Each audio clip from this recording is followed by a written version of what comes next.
кумитаи кор бо ҷавонон ва варзиши назди ҳукумати ҷумҳурии Тоҷикистон имсол лоиҳаи ҷадидеро таҳти унвони «Деҳа ба деҳа» роҳ андозӣ намудааст, ки дар он сокинони кишвар аз рӯи варзиши футбол байни ҳам рақобат мекунанд.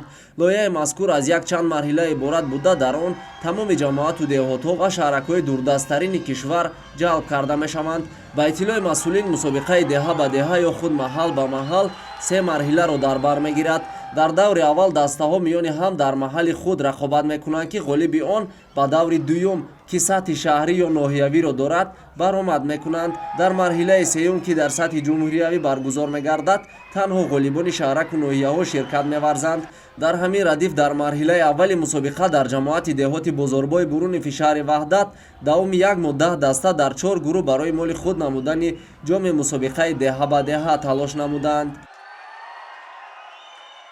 мақсади баргузории мусобиқаҳои футбол ин ҷалб намудани ҷавонон ба варзиш ва инчунин дӯстӣ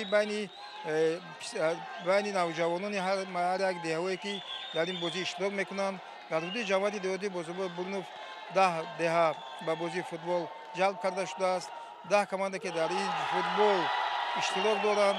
аз байни инҳо айни ҳол дар майдони марказии шаҳри Ваҳдат бозии финалии ду команда, яъне як аз командаҳо деҳаи Файзбахш ва деҳаи Чиртак дар финал айни ҳол варзиш баромад карда истоданд. пас аз рақобатҳои якмоҳа танҳо ду тим Файзбахш ва Чуртак имкон ёфтанд то ба марҳилаи ниҳоӣ аввалин мусобиқаи анъанавии «Деҳа ба деҳа» роҳ ёбанд.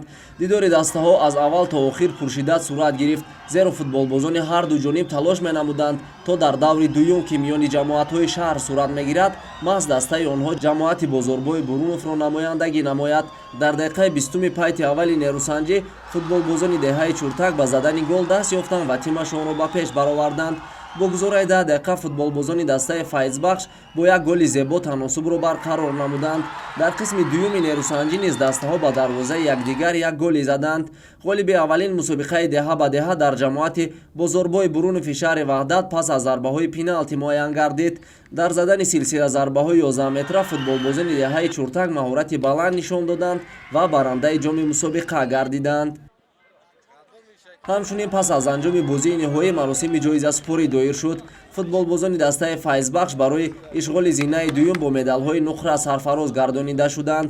ғолиби мусобиқаи «Деҳа ба деҳа» футболбозони дастаи Чуртак дар баробари медалу ифтихорнома инчунин ҷомро болои сар бардоштанд.